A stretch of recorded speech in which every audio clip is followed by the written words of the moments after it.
4 ಮಕ್ಕಳು ಕಳ್ಕೊಂಡು ಸಮಾಧಿ ಕಟ್ಟಿ ತನ್ನ ಹೆಂಡತಿನ ಸಮಾಧಿ ಕಟ್ಟಿ 5 ಸಮಾಧಿ ಕಟ್ಟಿದ್ರು ಬಾಬಾ ಸಾಹೇಬರು. ಯಾರಿಗೋಸ್ಕರ? ಅಂಬೇಡ್ಕರ್ ಸಮಾಧಿಗೆ ಹೋಗೋ ಯೋಗ್ಯತೆ ಇಲ್ಲ ನಿಮ್ಗೆ. ಯಾವ ಗದ್ದರಿಗೆ ಭಾಗ ಮನಗ ಯಾವ ಮರುಗ ಭೇಟಿ ಮಾಡ್ತಾರಲ್ಲ, ನೀವು ಯಾಕೆ ಬದುಕಿದ್ದೀರಿ? ವೆಲ್ಕಮ್ ಸ್ಪೀಚ್ ಮಾಡ್ತಾ ಇದ್ರು. ಮಾಡ್ತಾ ಹೇಳ್ತಾ ಇದ್ರು, ಸ್ವಾಮೀಜಿ ಅವರು ನಮ್ಮೂರಿಗೆ ಬಂದಿದ್ರು ಸ್ವಾಮಿ. ಈ ಸ್ವಾಮೀಜಿ ಅವರು ನನಗೆ ಬೈಲಾಗಿ, ಅವತ್ತು ನನಗೆ ಉಗಿಲಾಗಿ, ಇವತ್ತು ಬಾಗಲಕೋಟೆ DC ಆಗಿದ್ದೀನಿ ನಾನು ಅಂತ ಮಾತಾಡಿದ್ರು ನಮ್ಮ ಜಾನಕಿಯವರು. DC ಬಾಬಾ ಸಾಹೇಬ್ರ ಹೆಸರನ್ನು ಹೇಳಲಿಕ್ಕೆ ಯೋಗ್ಯತೆ ಬೇಕು. ಅವರ ಪುತ್ಥಳಿ ಬೇಕಂದ್ರೆ ಯೋಗ್ಯತೆ ಬೇಕು. ಮೊನ್ನೆ ನಾವು ಹೇಳ್ತಾ ಇದ್ವಿ, ಏನ್ರಪ್ಪ ಅಂಬೇಡ್ಕರ್ ಅವ್ರನ್ನ ಅರ್ಥ ಮಾಡ್ಕೊಂಡಿದ್ರ ಅಂತ. ಓ ಸ್ವಾಮಿ, ಅರ್ಥ ಮಾಡ್ಕೊಂಡಿದ್ವಿ ಅಂದ್ರು ಒಬ್ಬ ಹೆಣ್ಮಗಳು ಎತ್ತಿದ್ಕೊಂಡು ಬಿಜಾಪುರದಲ್ಲಿ ಗುಣದಾಳ್. ನಾನು ಏನ್ ಅರ್ಥ ಮಾಡ್ಕೊಂಡಿದ್ಯಾ ಅಂದ್ರೆ, ಸ್ವಾಮಿ 2004ರಲ್ಲಿ ಭಾಷಣ ಮಾಡಿದ್ರಿ, 2023ರಲ್ಲಿ ಸಿಂದಗಿಯ ಡಿಸ್ಟ್ರಿಕ್ಟ್ ಜಡ್ಜ್ ಆಗಿ ಬಂದಿದ್ದೀನಿ ಅಂದ್ರು.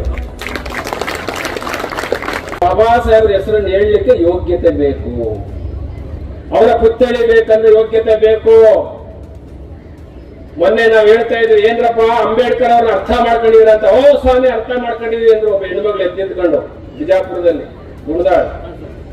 ನಾನು ಏನ್ ಅರ್ಥ ಮಾಡ್ಕೊಂಡಿದ್ಯಾ ಅಂದ್ರೆ, ಸ್ವಾಮಿ 2004ರಲ್ಲಿ ಭಾಷಣ ಮಾಡಿದ್ರಿ, 2023ರಲ್ಲಿ ಸಿಂದಗಿಯ ಡಿಸ್ಟ್ರಿಕ್ಟ್ ಜಡ್ಜ್ ಆಗಿ ಬಂದಿದ್ದೀನಿ ಅಂದ್ರು. ಒಳ್ಳೆ ಚಾಂದಿನಿ ಅದಕ್ಕೆ ಜಡ್ಜ್ ಇನ್ ಸಿಂದಗಿ. ನೀನು ಆಗೋದು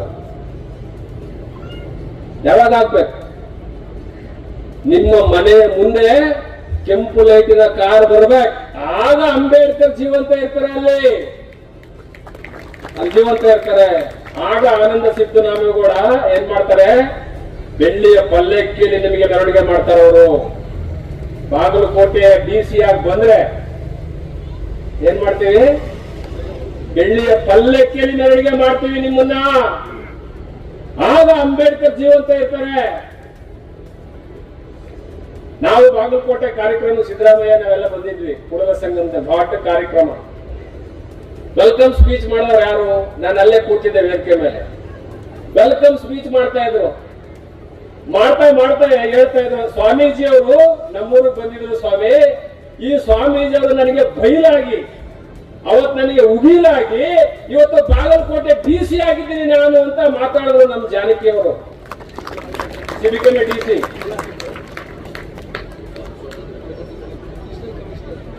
DC ಈಗ ರೀಜನಲ್ ಕಮಿಷನರ್ ಬೆಳಗಾವಿ. ಅದು ರೀ ಅಂಬೇಡ್ಕರ್ ಜೀವಂತ ಇರ್ತಕ್ಕಂಥದ್ದು. 4 ಮಕ್ಕಳು ಕಳ್ಕೊಂಡು ಸಮಾಧಿ ಕಟ್ಟಿ ತನ್ನ ಹೆಂಡತಿನ ಸಮಾಧಿ ಕಟ್ಟಿ 5 ಸಮಾಧಿ ಕಟ್ಟಿದ್ರು ಬಾಬಾ ಸಾಹೇಬರು. ಯಾರಿಗೋಸ್ಕರ?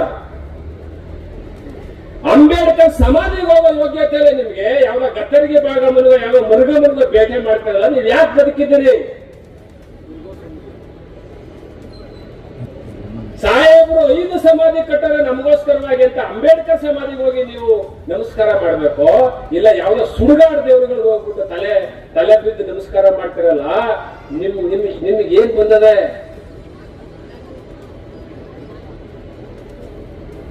ಏನಾಗಿದೆ ನಿಮ್ಗೆ? ಅದಕ್ಕೆ ದಯಮಾಡಿ ಅಂಬೇಡ್ಕರ್ ಪುತ್ಥಳಿ ಮಾಡಬಾರ್ದಾಗಿತ್ತು, ಮಾಡಿದ್ದೀರಿ.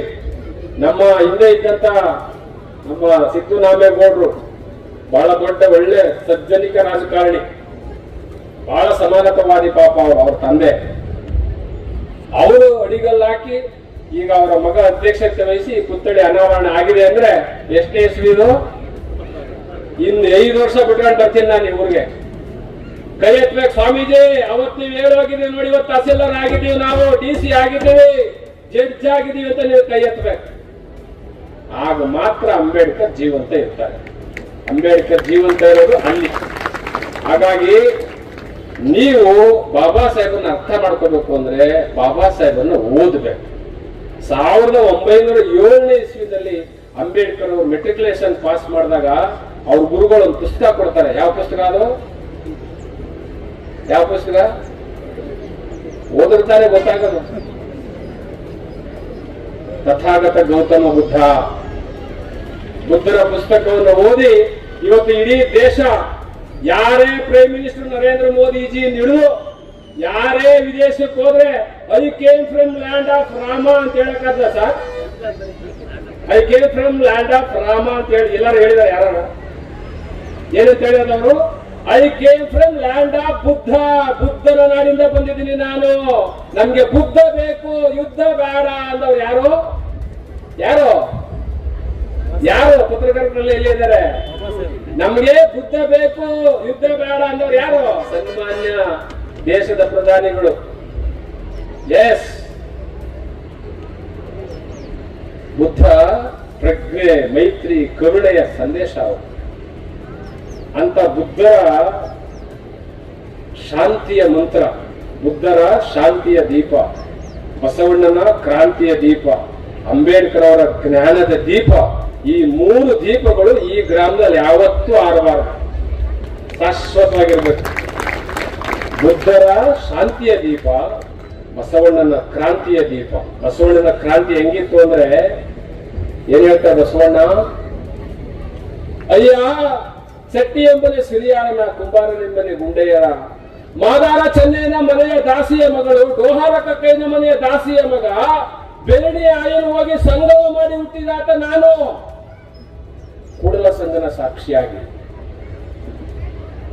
ನಿಮ್ಮ ಶರಣರ ಚಮ್ಮಾವಿಗೆಯನ್ನ ಶಿರಸ್ಸಿಗೆ ಟೋಪಿಯಾಗಿರ್ಲಿ ಅಂತ ಬಸವಣ್ಣ.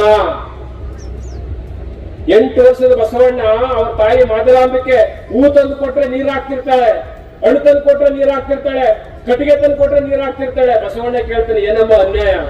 ಅವ್ರು ಹೂ ತಂದು ಕೊಟ್ರೆ ಹೂಗಾರರು ನೀರ್ ಹಾಕ್ತಿಲ್ಲ ಯಾಕಮ್ಮ? ಏ ಬಸವ, ನಿನಗೇನು ಗೊತ್ತವ್ರು ಶೂದ್ರರು, ಅವ್ರ ಮುಟ್ಟದನ್ನ ಹಂಗೆ ತಗೊಳಕ್ ಆಗುತ್ತೇನೋ, ತೀರ್ಥ ಹಾಕಿ ಶುದ್ಧಿ ಮಾಡಿ ತಗೊಳ್ತೀನಿ ಅಂತಾಳೆ ಯಾರೋ ಮಾದಲಾಂಬಿಕೆ. ತಕ್ಕಂತ ಬಸವಣ್ಣ ಕೇಳ್ತಾನೆ, ಏನಮ್ಮ ನೀನು ಮುಟ್ಟಿದ ತಕ್ಷಣ ನೀರು ಹಾಕಿದ ತಕ್ಷಣ ಹೂ ಸುದ್ದಿ ಆಯ್ತು ಅನ್ನೋದಾದ್ರೆ ತಂದಿರೋರ್ಗು ಹಾಕ್ಬಿಟ್ಟು ಯಾಕಮ್ಮ ಒಳಗ್ ಕರ್ಕೋಬಾರ್ದು ಅಂತಾನೆ ಬಸವಣ್ಣ. ಎಂತ ದೊಡ್ಡ ಮನುಷ್ಯ. ನೀರು ಹಾಕಿದ ತಕ್ಷಣ ಕಟ್ಟಿಗೆ ಸುದ್ದಿ ಆಯ್ತು, ನೀರು ಹಾಕಿದ ತಕ್ಷಣ ಹೂ ಸುದ್ದಿ ಆಯ್ತು ಅಂದ್ಮೇಲೆ ತಂದಿರೋರ್ಗು ಹಾಕ್ಬಿಟ್ಟು ಕರ್ಕೊ ಒಳಕ್ಕೆ. ಸುಮ್ಮನೆ ಬಸವಣ್ಣ ಆಗಿಲ್ಲ. ಬಸವಣ್ಣ ಎಂತ ದೊಡ್ಡ ಮನುಷ್ಯ ಸರ್. ಏನ್ ಹೇಳ್ತಾರೆ ಬಸವಣ್ಣ? ವೇಶ್ಯ ಪುತ್ರನಾಗಲಿ ದಾಸಿ ಪುತ್ರನಾಗಲಿ. ಎಂತ ಮಾತು ಬಸವಣ್ಣ. ಇಂಥ ಬಸವಣ್ಣನ ಭೂಮಿಯಲ್ಲಿ, ಇಂಥ ಬುದ್ಧರ ಭೂಮಿಯಲ್ಲಿ, ಇಂಥ ಬಾಬಾ ಸಾಹೇಬ್ರ ಸಂವಿಧಾನದಲ್ಲಿ ನಾವು ಬದುಕ್ತಾ ಇದ್ದೀವಿ. ನಮ್ಮ ಮಕ್ಕಳು ಪೆನ್ನಿಗೆ ಕೆಲಸ ಕೊಡಬೇಕು, ಬಾಟ್ಲಗಲ್ಲ. ಬಾಟ್ಲ್ ಹಿಡ್ಕೊಳ್ತಕ್ಕಂಥ ನೋಡ್ತಾ ಇದ್ದೇನೆ, ಎಲ್ಲ ಎಷ್ಟು ಬಾಟ್ಲ್ ಹಿಡ್ಕೊಳ್ಳವ್ರು ಅಂತೇಳಿ. ರಾತ್ರಿಗೆ ಎಷ್ಟು ಬಾಟ್ಲು ಬರ್ತೇವೆ ಅಂತ ಗೊತ್ತಿದೆ ನನಗೆ. ಬಾಟ್ಲ್ ಹಿಡ್ಕೊಂಡ್ರೆ ಏನಾಗುತ್ತೆ? ಮನೆ ಸತ್ಯನಾಶ ಆಗ್ತವೆ, ಸತ್ಯನಾಶ ಆಗ್ತವೆ. ಹಾಗಾಗಿ ಇಂಗ್ಲೆಂಡ್ ಅಲ್ಲಿ ಇದ್ದಂತ ಬಾಬಾ ಸಾಹೇಬ್ ಅಂಬೇಡ್ಕರ್ಗೆ ಶೀತ ಜಾಸ್ತಿಯಾಗಿ, ಕೆಮ್ಮು ಜಾಸ್ತಿಯಾಗಿ, ಅವರು ಡಾಕ್ಟರ್ ಹೇಳ್ತಾರೆ, ಮಿಸ್ಟರ್ ಅಂಬೇಡ್ಕರ್, ಈ ಕೆಮ್ಮು ಕಫ ಗೋಲಿಯಿಂದ ಟಾನಿಕ್ ಇಂದ ಹೋಗಲ್ಲ, you will take some whisky, ನೀವು ಸ್ವಲ್ಪ ವಿಸ್ಕಿ ತಗೊಳ್ಳಿ ಅಂತ. ಅಂಬೇಡ್ಕರ್ ಕಣ್ಣನ್ನು ಕೆಂಪು ಮಾಡ್ಕೊಂಡು, ಇಡಿಯಟ್, ನನ್ನ ಜನ ಶತಮಾನದಿಂದ ಕುಡಿದು ನಾಯಿಗಳ ತರ ಮೋರಿಲ್ ಬಿದ್ದು ಸತ್ತೋಗಿದ್ದಾರೆ. ನಾನೆಲ್ಲಾರು ಒಂಡ್ರ ಪುಟ್ಟಿನಿ ಅಂತ ಗೊತ್ತಾದ್ರೆ ಎಷ್ಟು ಜನ ಬಿದ್ದೈತಾವೋ. ನನ್ನ ಕಾಯಿಲೆ ವಾಸಿ ಆಗದರೂ ಪರವಾಗಿಲ್ಲ, ನನ್ನ ದೇಮರಿ ವಾಸಿ ಆಗದರೂ ಪರವಾಗಿಲ್ಲ. I don't touch to the wine, ಯಾವುದೇ ಕಾರಣಕ್ಕೂ ಮುಟ್ಟಲ್ಲ ಅಲ್ವಾ? ಕೈ ಎತ್ತಿ ಈಗ ನೋಡೋಣ ಎಷ್ಟು ಜನ ಮುಟ್ಟಲ್ಲ. ಎತ್ತಿ.